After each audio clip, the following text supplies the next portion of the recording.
Dear viewers of Shisha Media, it's my pleasure to have Mr. Ambassador Neumann today in our special exclusive talk with Shisha Media. We will have a lot to hear from him, from his impressions, from his experiences, especially when it comes to Afghanistan. Mr. Ambassador, we have a typical opening in the Shisha Media that begins with a brief flashback to your personal life. Okay. Where were you born and raised, and what led you to develop a lifelong attachment to Afghanistan? Well, I was born in Washington, D.C., actually, when my father was in the Army in World War II. But I grew up in California. I can't say I had a lifelong attachment, but in 1976, when I was finishing graduate school, my father was named, he was a professor of political science up until then, and he was named ambassador to Afghanistan. And then I finished graduate school, and I had 3.5 months of break before I had to report for the Army. And so I went to Afghanistan with my wife after graduate school. And I did not grow up in Afghanistan, but I came as a young man, married, and we traveled all over in that period. We were in Herat and in Kandahar and Lashkar and we drove all the way through the Hazarajat with an Afghan engineer and his American counterpart, and camped in Bandiamir, saw Bamiyan, all those things. Went with a hunting party up into Badakhshan to past Faizabad up to the end of the road, then by horse along the Amudara, and then by yacht up into the Pamirs. So I saw a great deal of the country. I had already decided to become a diplomat, follow my father, join the Foreign Service. I passed the test. I had not particularly focused on the Muslim world at all in my studies, and Afghanistan culture, everything, I don't know, somehow that just provided a certain excitement, and that interested me. Yeah, it will. We'll have back to every details of these attachments as your personal impressions. But let me ask you something more about your personal life again. Can you share with us more about your parents, their education and professional backgrounds? How did they, as a typical American parent, shape your upbringing and your own approach to parenting? Well, I don't think my parents were particularly typical Americans. My father grew up in Austria, and when he was just finishing his college undergraduate studies, he was offered a half scholarship to a summer program in Geneva, and told that if he waited a year, he could have a full scholarship. The family, it was depression. The family decided, though, that it would be better if he went, and so they found the money. He went to the summer program in Geneva, and that was where he met my mother, who was an American student at the same program. And at the end of the summer, they were engaged. He came back to Austria. Austria was invaded by the Nazis. He was put in prison. He spent a year in prison, in concentration camp. Was finally released and got to America. Was able to marry my mother. But my mother was not a terribly typical person either, because she was born in India. Her father worked for 15 years as an engineer in India, a different period, not all at one time, but before the World War I, after World War I, and after independence. My great aunt on my mother's side wrote one of the early books on Muslim women entering the Middle East. And in fact, my mother's first job after college was to go to Istanbul, which was then Constantinople, to be secretary to my great aunt, her great aunt, who was Secretary General of the world's YWCA. So it was not a terribly typical family in that respect. But when I was growing up, I grew up in California. My father was teaching at the University of California at Los Angeles. And so there were a lot of, he started the first program for foreign service officers, American diplomats, to have a year as a back at school, at university.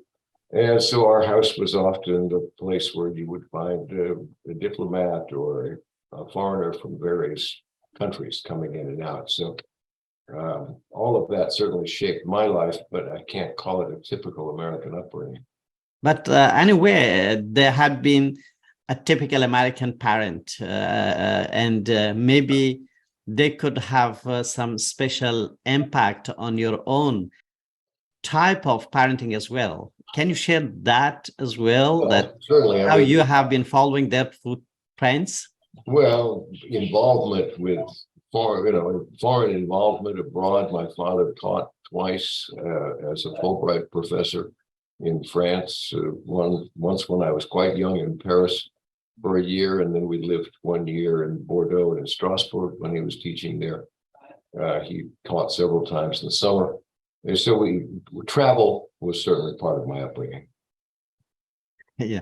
And your father, Ambassador Robert Neumann, he served as a U.S. ambassador to Afghanistan. Can you share with us how he was appointed and why he was chosen for that specific country at that time? Well, why is probably a question mark. He was not a professional diplomat. He would have been, but in those days we had an age limitation to join the Foreign Service. By the time he got his citizenship in World War II, he was too old to join. We don't have that limit anymore. So he was a Republican, but he was not in favor of Goldwater. This goes way back, and most of your listeners won't even know about these people, but he helped with the campaign for President Johnson, so as not to support Goldwater. And then Johnson ended up appointing him as ambassador to Afghanistan. Why he chose Afghanistan, I do not know. I mean, my father had traveled extensively in the Middle East, in Saudi Arabia and the Peninsula, Jordan and Israel, but had not gone to Afghanistan. But anyway, that was the choice. And then after the Johnson administration, President Nixon kept my father on as ambassador in Afghanistan. And I guess he did a good job, because then President Ford sent him as ambassador to Morocco. As a Republican, he was out during the Carter years, and then he was appointed by President Reagan to be ambassador to Saudi Arabia. So he was a political appointee who served 4 presidents, 3 posts, and 2 parties. Back then, do you recall if the same procedures were followed for the appointing of the ambassadors to certain countries, or no, there were more simpler ways to do that? Well, the procedure was essentially the same. I mean, you had to be confirmed by the Senate.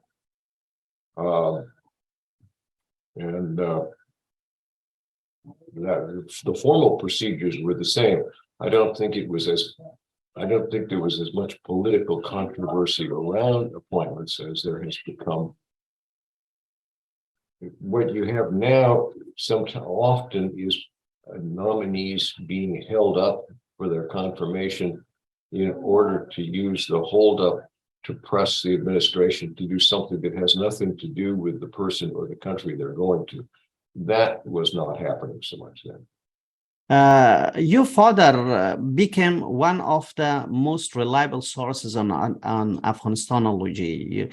How did he get interested while he was serving in Afghanistan in studying Afghanistan, and what led him to write papers and books on the country? Well, he was an academic by training and a political scientist, and he stayed in Afghanistan for 6.5 years. So he had a very extensive experience. And then he remained involved after he retired from the diplomatic service, because by that time the Russians had invaded, and there was what we called a track to a dialogue between Americans and Russians, but not officials. And one of the things that they discussed in that dialogue was Afghanistan. And so for several years, my father participated as one of the major participants, players in that dialogue, along with the late Harold Hal Saunders, who was also my boss in the State Department at one point. And that would keep him involved in discussions of Afghanistan, in background briefings, obviously, and his own impressions. Did he conduct any specific type of research on Afghanistan back on those days, or went to several parts of the country, or no? It was mostly he read a lot and knew a lot of people, but he was not doing research. No. Okay. So he didn't travel to as you talked about yourself personally, to different parts of the country. Well, he traveled all over. Of course, those were peaceful days. I have pictures of him and my mother in Helmand at an agricultural project. And once, when I was doing a reception for returning Fulbright students in Kabul, one young Afghan woman came and brought me a picture of my mother and her mother in Kunduz, I think it was, in 1968. So they were all around. In fact, at one point when I traveled to Nuristan, and I was talking to Afghan official from Kamdesh, and we figured that the last American ambassador that had been in Nuristan had been my father. So he certainly got around the country. You, Ella, talked about your own travels to different parts of Afghanistan, and at the time that you had been curious, of course, because of being a young American to travel on that part of the world. When you look as a flashback to that time, what major differences you find from Afghanistan of those years with the Afghanistan that you later on saw and now you see? Well, of course, the biggest difference was that was the time of peace. That we traveled all over without really worrying about security. There were a few things you weren't supposed to do. It was not a good idea to camp by the side of the road in some parts of the country, but generally it was safe to travel. My wife and I did not worry about taking a car and driving from Kandahar to Kabul. When we went up into the Wakhan, I went with a hunting party. We had a few rifles, but they were put away when we were traveling. There was no security threat. I remember there was one Afghan army patrol we met, and there were 3 soldiers with 1 rifle making their tour of wherever they were supposed to go. But it was basically a quiet time. So that was, of course, the biggest difference. I think it was also interesting for me to reflect on the fact that Afghanistan was really just in the first decade of development when I visited. And I think that people have an exaggerated impression of how much development occurred in the 50s and 60s. It wasn't all that much, but then it was brand new in Afghanistan. And so it was exciting. Did you have any chance at those times to meet personally the king, Zahirshah, in the palace or out of the palace in the embassy? I did not meet him then. Later on, when I came back, I called on Zahirshah and I called on Sadr Abdulwali. My brother and Sadr Abdulwali had been friends because my brother, who's much younger, he went to high school in Kabul, but he writes poetry, and Sadr Abdulwali writes poetry, so they would share poems. Did you hear anything special from your father about Zahirshah when sometimes he would compare him with the rest of the stakeholders of his peers, the back in Iran, for example, or in some of the Middle East countries or some of the African countries? Well, he talked about that somewhat with me. It's hard to remember, frankly, 40-something years later. Also, I've read some of his reporting that was classified, been declassified, so these things may mix in my brain a little as to what I learned later. I know that in the last year or two that my father was in Afghanistan, 75, 76, that there was a drought, there were food shortages, and that he felt the government was not effective in dealing with this, that it was building resentment and the possibility of trouble because of the poor record of the government in responding to it.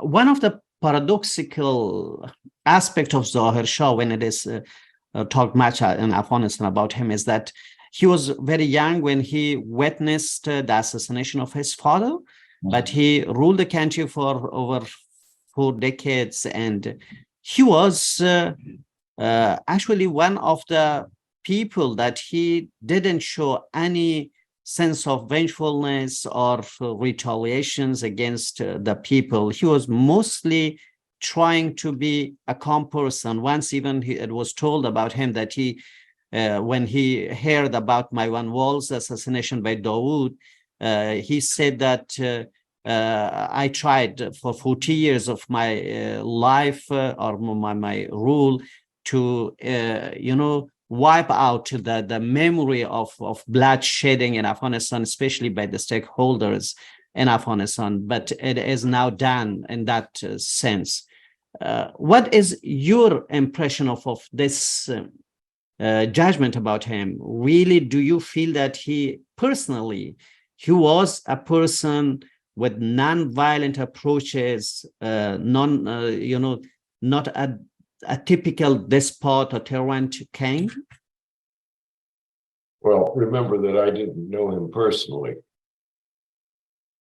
So my impression is superficial and could be contested.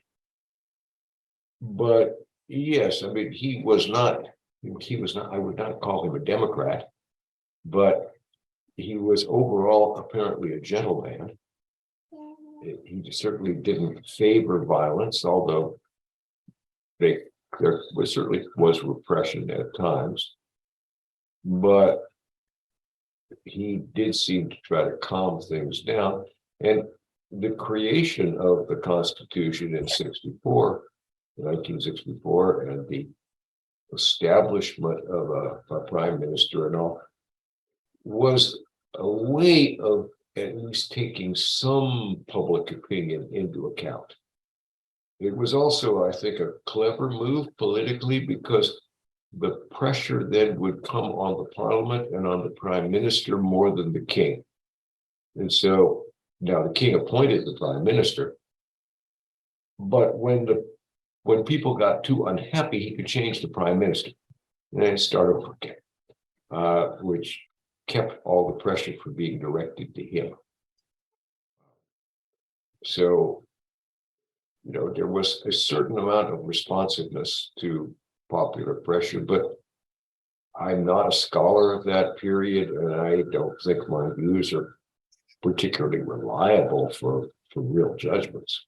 You have been on and off following different stakeholders of Afghanistan, from ظاهرشاه to Dawood, Taraki, Amin, Babrak, then Dr. Najibullah, Burhanuddin Rabbani, then Mullah Omar, then it came to Karzai, Ashraf Ghani, and now Mullah Hibatullah. When, in general, you make a comparison between these figures, what are some of the similarities between all of them, and what are the major differences that distinguishes one of them at least, or maybe some of them from the others?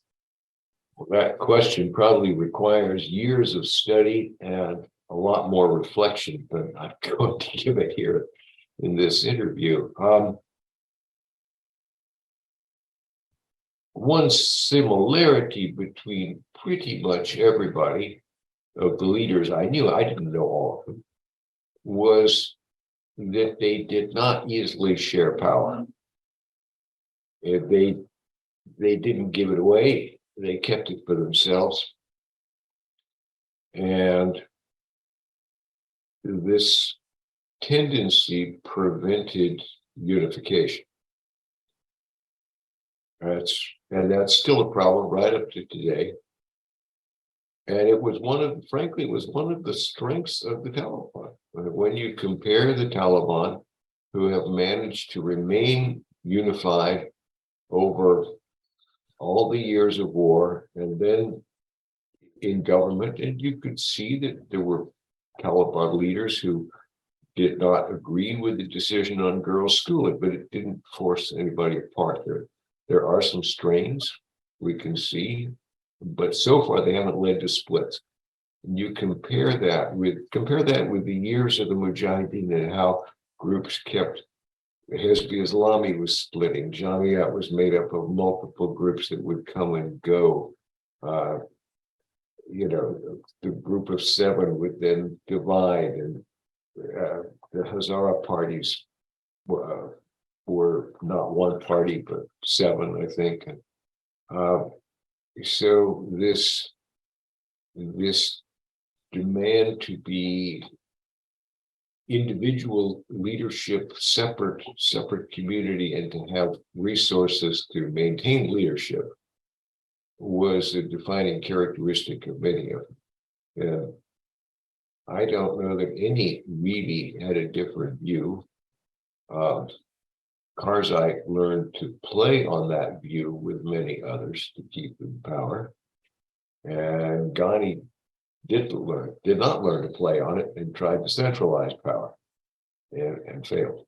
The recent two presidents of Afghanistan, both Mr. Karzai and Mr. Ghani, they were the ones that you had some personal attachments to them. You saw them in private and public, and you had been witnessing them at the time that they had been very closely attached with the American policies as well.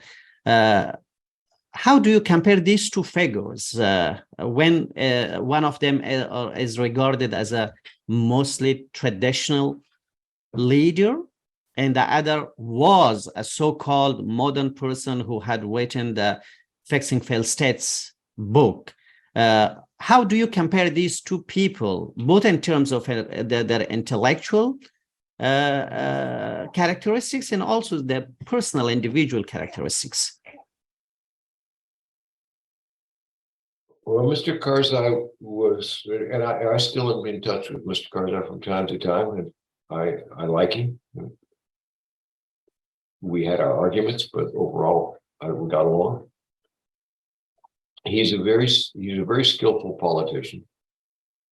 He had a very skillful way of dealing with people. Now, I saw him primarily in his first elected term. And there are some criticisms that in his second term, some of the things he did actually weakened things. And that may be correct, but I didn't see him so much. But Mr. Karzai was not a person of institutions. He was, and I remember talking about this with him once, and I remember him saying to me, well, Mr. Ambassador, someday I may have institutions, but today I have only men. And he was probably correct. He was very, careful about what was going on in the provinces.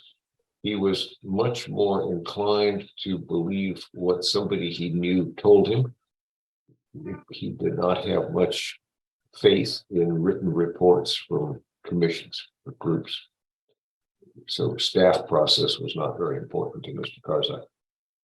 So in many of those respects, I think you could say he was closer to a more traditional ruler in his instincts, with one exception, which is that he did not really take any interest in the military, either the army or the police.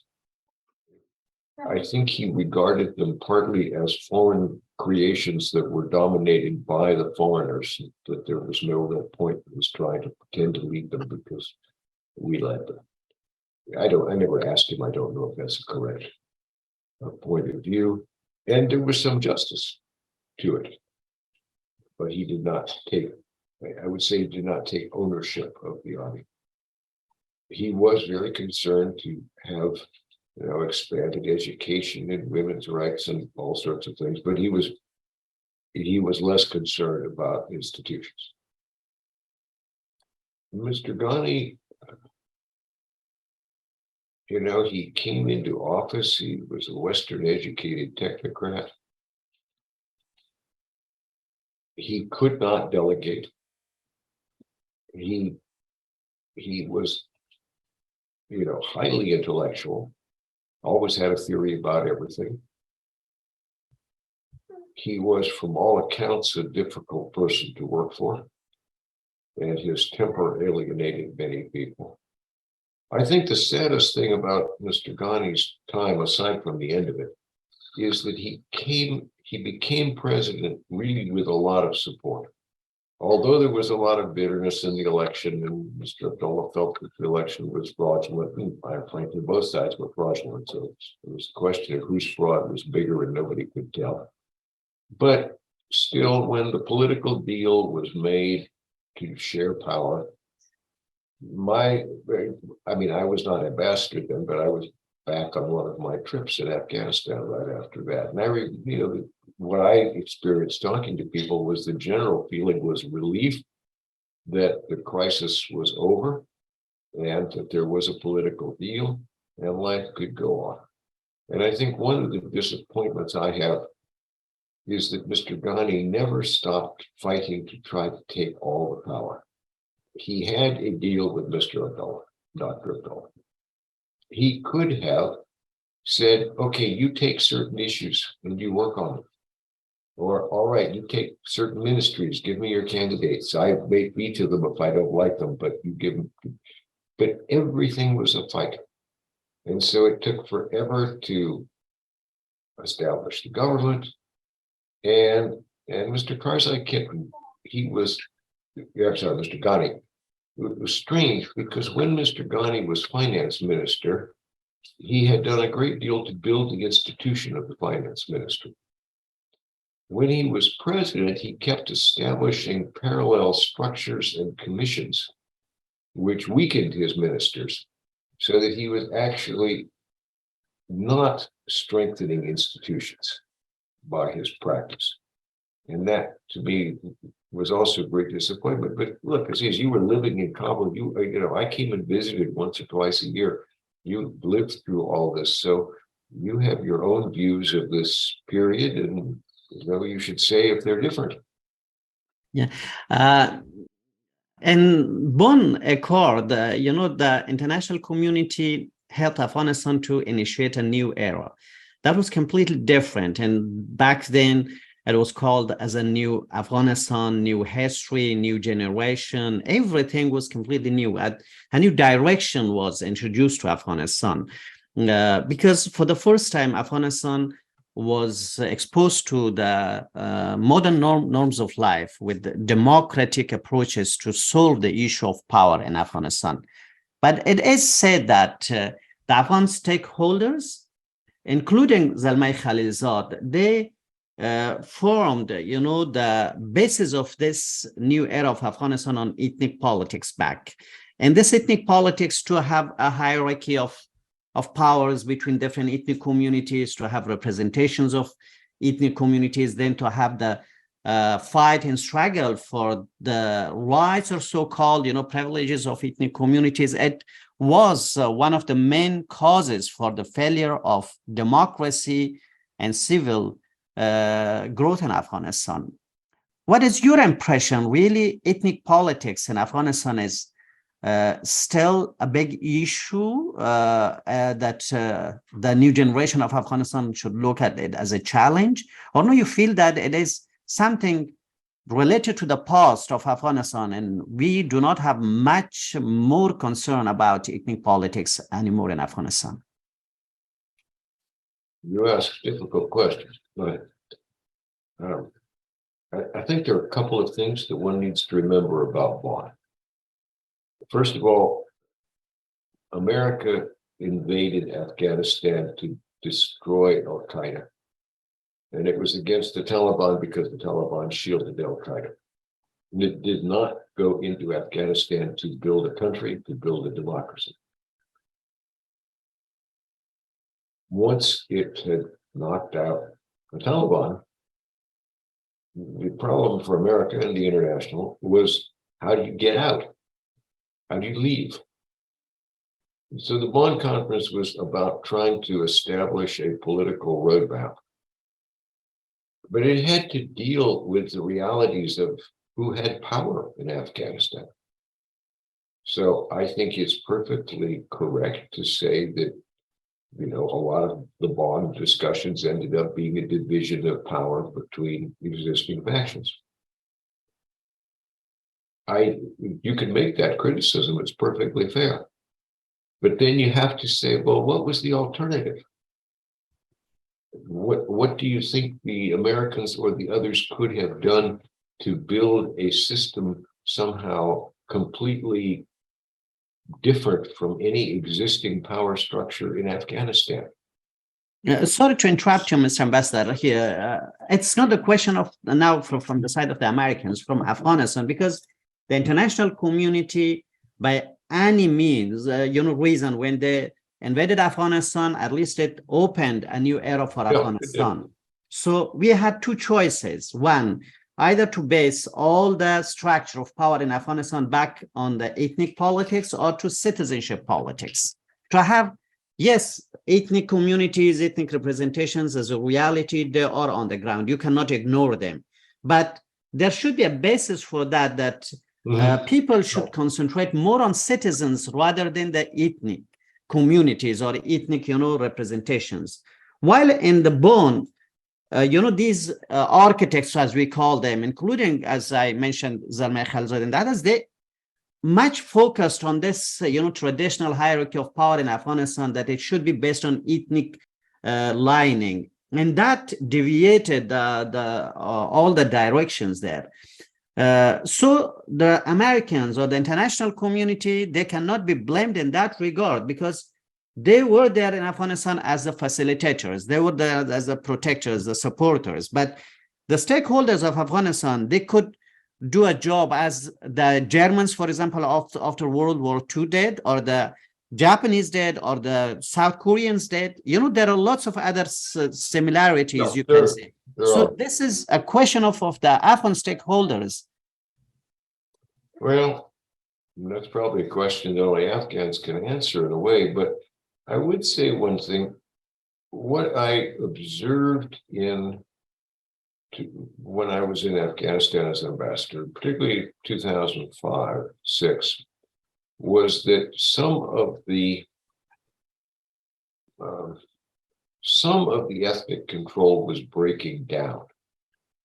That people who had been at war with each other were making deals with each other. The people at the parliament, members of parliament who had been violently opposed to each other and fighting in the Mujahideen period, were now working together. And in fact, in my memory of the first parliamentary election in 2005 is that several of the big commanders did not do very well. Mohaqiq did not get as many deputies as we thought he would get. This is my memory. Several of the others got fewer deputies. But I think part of what happened was, well, two things. One, as security got worse, it tightened the ethnic grip because people felt that was the only place to have security, was with your ethnic group. And the other problem, of course, was corruption got bigger and worse. And then corruption tended to favor sort of up and down lines within ethnic groups, but even not just an ethnic group, but within individual leaders and within that group. So those things worked against it. But initially, there was some breaking down. There was more room. I think the electoral system was not well chosen to break it down. But whether a better electoral system would have made a difference, that's much harder to say. You know, it was a very centralized government with a very weak president, because while Mr. Karzai had a lot of powers under the Constitution, he had no control of force. He didn't have much money. He did not have an independent political base that was all his. So he had to maneuver among other strong people. And the way to maneuver was to give offices, to take offices away, to let corruption go on. But I don't think he had a lot of choice, because we didn't give him any help in that period. In your book, The Other War, Winning and Losing in Afghanistan, you have, at least out of my impressions and understanding, you have highlighted 5 key points, including the lack of personal and, you know, the coherent strategy in the U.S. and the importance of understanding in Afghanistan history and the impact of corruption on Afghan's government, especially the role of Pakistan, and so on. But in general, at least out of my impression, your book is at least conveying certain type of optimism as well for Afghanistan, that it is not a much complicated issue. If you highlight, you know, some of these issues, and you can find solutions to get out of that. Still, after, you know, this fall of Afghanistan to the Taliban and this change that happened, still, do you have the same optimism, still believe that with addressing those kinds of issues that you had addressed in the book, we can have a better solution for Afghanistan? I'm sad to say that I'm not very optimistic in the short run. In the long run, I have no idea. You know, Afghanistan is famous for having surprises. So I won't guess. But the short run, Taliban seem to be convinced of their strange approach, which they say is Islamic, although it's not followed by any other country in the Muslim world, on women. They're not paying any attention to the outsiders. I don't see much strength in the resistance groups. And I don't think the international community or the Americans have the political weight to create change. I think pressures inside Afghanistan at some point will create change again, because people will not be happy to live the way they're living now. But I don't know what that change will be, how it will come about. And so for the moment, I think, you know, America can do what it can to keep people fed and help with the humanitarian, and it will keep the pressure on for better rights for women and more inclusive government. But I don't think America has the pressure to bring that about. I hear people talking about there should be a new bond, or there should be a new agreement, or this or that. And somehow they think the Americans should produce this. And this is magical thinking. You know, we couldn't produce it when we had thousands of troops and billions of dollars. But then we had real weight. I mean, I think we bargained it away stupidly, gave it away when we didn't have to, but we had given it away. It's not there. Some, especially as a civic educator myself, when I'm talking with my students, even now when the situation has changed, I have kept my touch with my students, or a very wide group of girls and tutors around Afghanistan. There are some tips that, you know, keeps my spirit high and the optimism about Afghanistan. One, despite all these complicated structure of the country with ethnic problems, with religious problems, some, prejudices, lots of corruptions that you had, despotism that had in the country, but there had been no voice for disintegration in this country or separatism.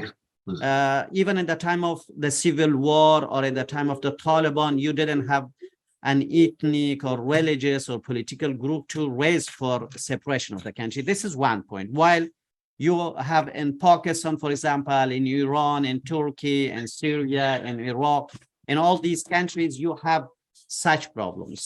This is one. The other point is about, something as a hidden characteristic of the Afghan population, that they are easily forgetting or at least neglecting some of the issues as dispute that they had. Most of the time, you can see that in the relations of the ethnic communities, that when they become, at least they find as a possibility, they easily can befriend with each other and make friendships between the Hazaras and Pashtuns, between the Tajiks and the Hazaras, or that is even sometimes it reflects in the form of these alliances, easy alliances and easy enmities between these political leaders as well. That is part of the characteristics of the Afghan ethnic, of Afghan population.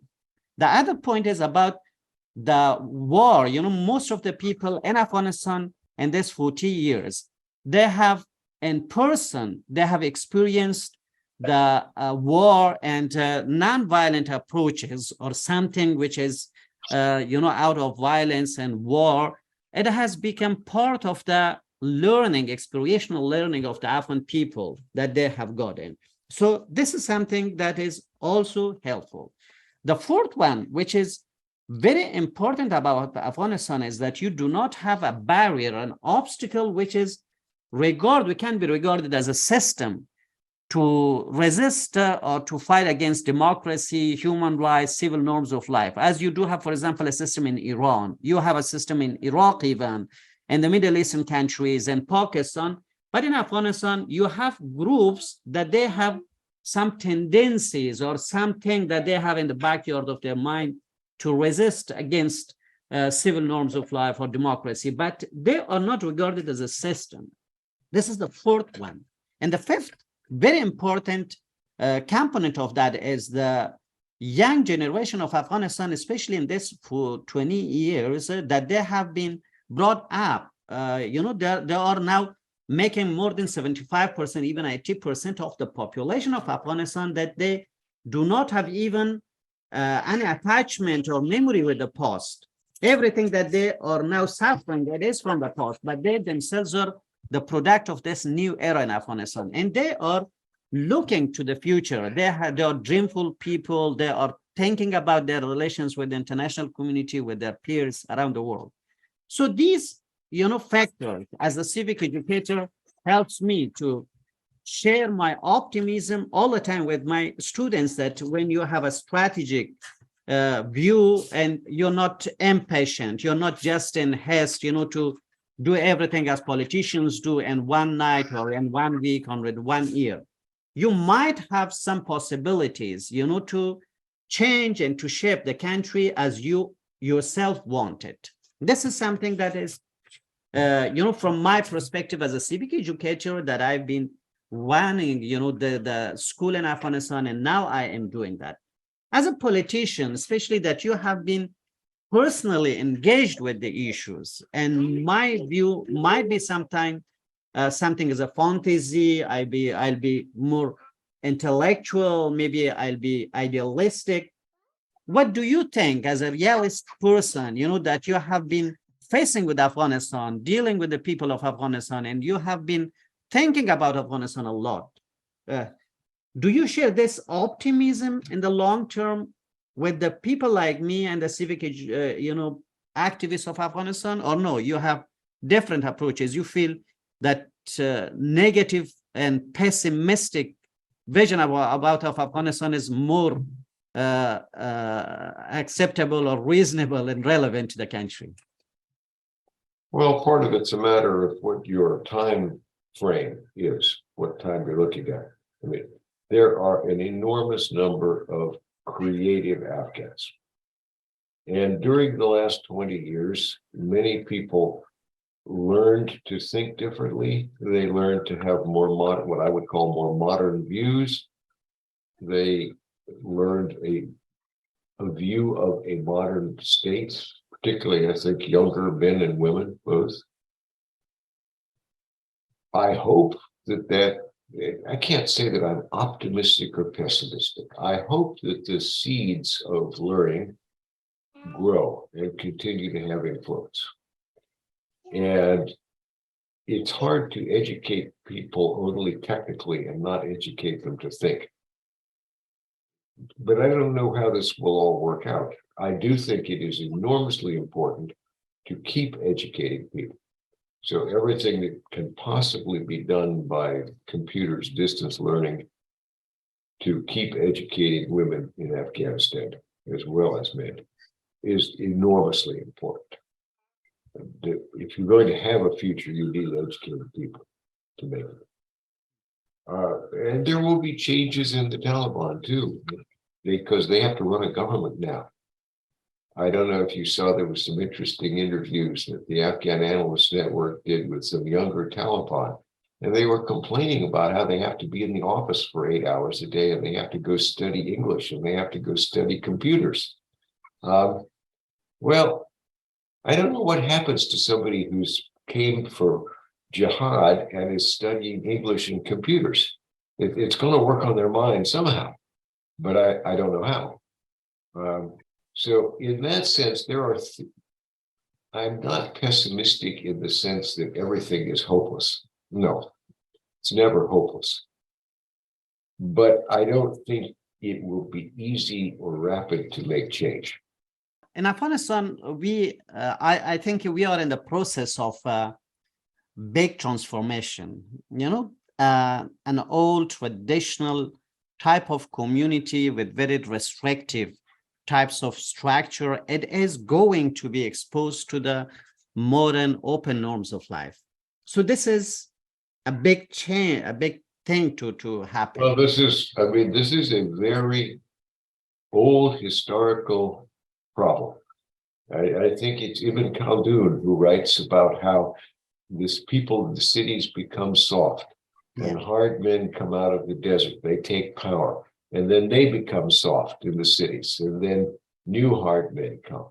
So, that's what, 14th century? And so now you have some very hard men in the Taliban, but there are already some cracks. I mean, we know that many of the Taliban leaders are sending their own girls to school in Qatar or someplace. So what they are saying and what they are doing are not all the same thing. There are differences, cracks. I don't know where those go. I don't think they necessarily go anywhere very quickly, but there is reason on a historical basis to say that things will not just stay the way they are. But Mr. Ambassador, now Afghanistan is, in my view as well, is much different in other aspects as well. You do not have a country which is restricted in its own border. Now you have millions of Afghans who are living in the other countries that they are much progressed and much democratic and open.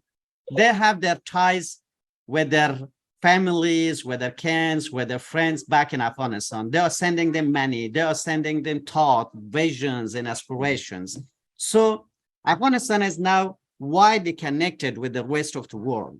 This is something that willingly impacts even the Taliban as well. Taliban, when they are on the mountains, there are different people to those Taliban that they are sitting in the office, or they are walking on the streets, or they're every day talking to the people. So this will be also a factor in Afghanistan that will bring change. I think now the role of the international community is very important because still Afghanistan is a project which can be dealt with by the international community because of its humanistic aspects, you know, because of lots of issues that has. You cannot just put Afghanistan in that. But there are lots of misunderstanding as well about Afghanistan. There are misconceptions. In your view, what is the major, you know, misunderstanding of the Americans about Afghanistan?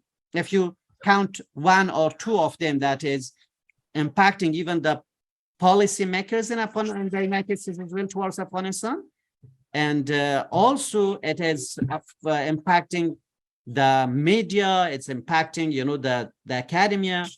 What are those misunderstandings? Well, the misunderstandings are mostly the misunderstandings of the past, trying to reduce the lessons of 20 years to a few simple sentences. I would say going forward right now, it makes me, I don't like to say this, makes me sad. The American government is not thinking about Afghanistan. Afghanistan is simply lost its importance to the Americans. It's past. I was in Texas a month ago giving a lecture on, part of a lecture was on a different subject, but we had a very open question period after dinner. There was not one question out of 200 people about Afghanistan. It was all about Russia, Ukraine, China. It's very difficult for Afghans to understand this because how can you not be interested in that? Or how can you not be focused on Afghanistan? It's the center of their lives. But America has moved on.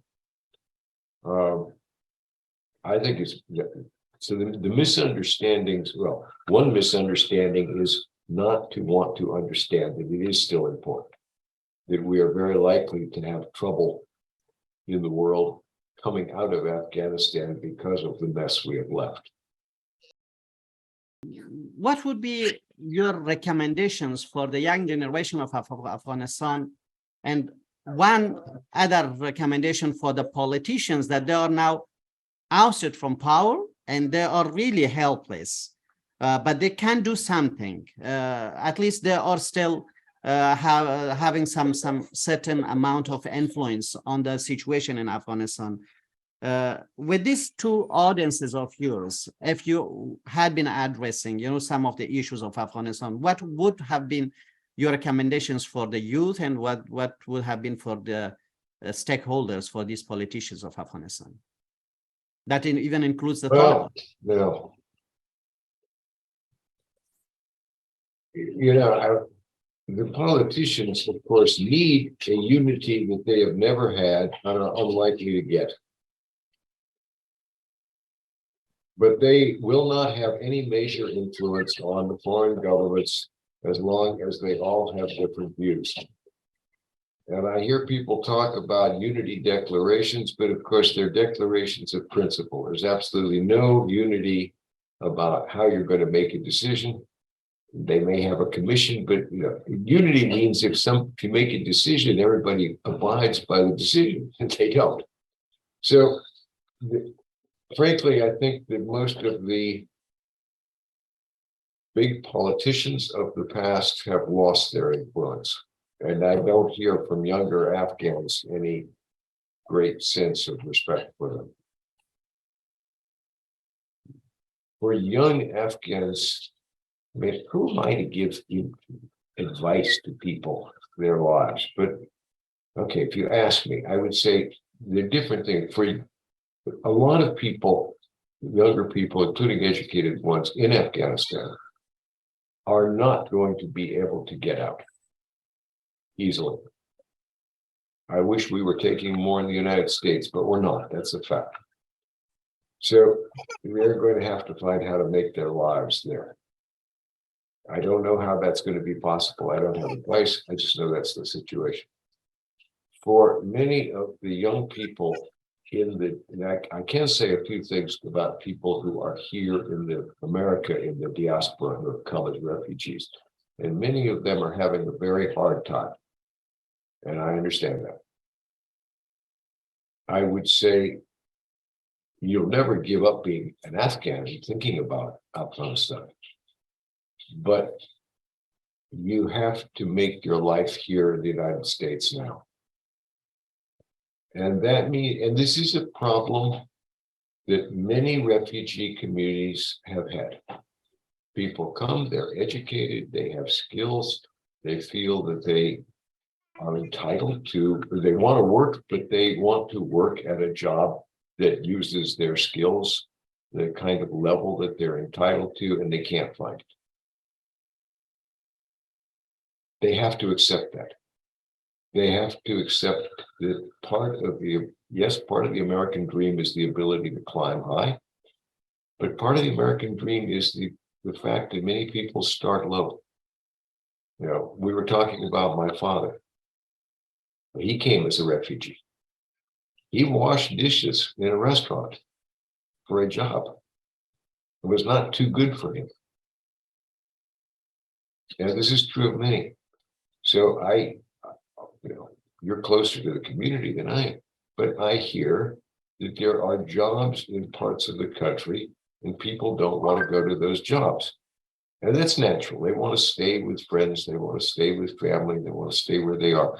But that means they cluster, in many cases, they are clustered in places like Washington, D.C. or San Francisco or Los Angeles, where they are not going to find good jobs, paying jobs, and they are finding very expensive living conditions. There are other places to go and learn jobs and take the jobs. And this is kind of hard advice, I'm sorry, but it is also what many, many refugee communities have gone through, that the parents took bad jobs, lousy jobs, in order to make a place for themselves and a place for their children to go further. And, I wish there were an easier way. Since there is not an easier way, get on with it. One final question about a final topic in Afghanistan. You came to Afghanistan in July, just 1 month before the collapse of Afghanistan. Mhm. I'm sure that you met met Mr. Ghani as well. He was the last president of Afghanistan who fled, and now as a fugitive president, he's accused of lots of things that he could do. In your assessment, really, Mr. Ghani did have anything left in Afghanistan for himself to rely on and to resist and stay in the palace, or no? It was the ultimate choice for him to flee. Oh, that's one of those questions that we're going to argue about forever.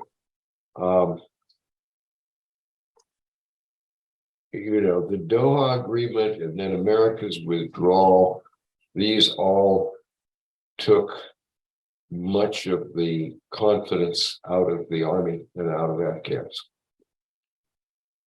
That's our fault. President Ghani made many changes in the army that weakened the army. And, at what point,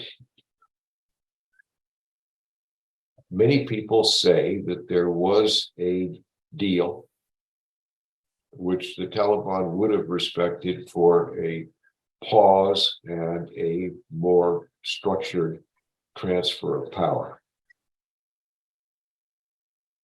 And that broke down because Mr. Ghani ran away. But, others will say that, well, the Taliban, even if they meant it, couldn't control their own people. They were coming into Gulf. I can't answer those questions. I do know that there were a couple of things that a great many people, including me, thought Mr. Ghani ought to do, and he did not. And there were two, one in particular. I felt that he had to, I said to him when I saw him, that you cannot hold everything.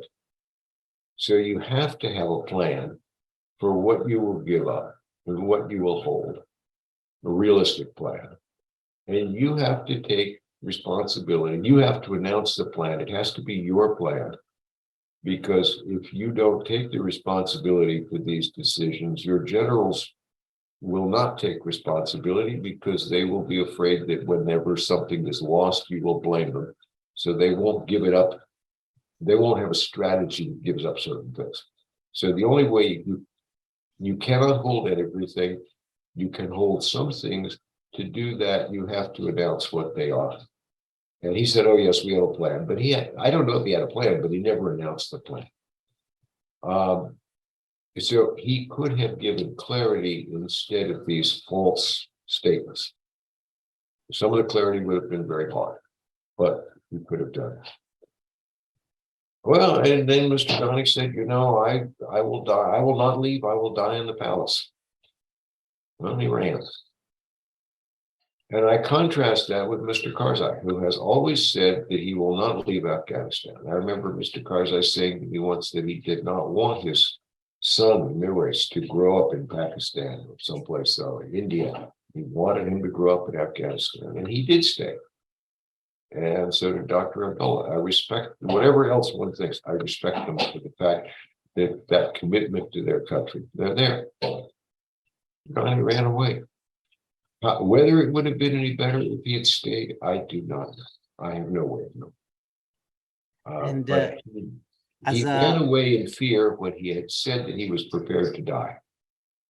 And as a final message of yours for the people of Afghanistan and all those that they are somehow engaged with Afghanistan. I'm retired from diplomacy. I'm not in power. I'm very reluctant. I mean, I don't want people to lose hope, but I'm very reluctant to give them false hope. And I know people are living very hard lives. And so I don't know that I have a message. I'd like to give a message of comfort, but I don't know how because I don't control anything. Except to say that, you know, what that old saying, while there is life, there is hope. Don't give up and use what opportunities you have. But for people in the diaspora, I would say get on with making a new life. I'm not telling you to give up your tie. You're thinking about Afghanistan or your culture or anything, keep that, but get on with a new life. Stop hoping for a parachute. Thanks, Mr. Ambassador. It was my pleasure to have you on this special exclusive talk with Sheesha Media. Thank you. It was a pleasure to be with you.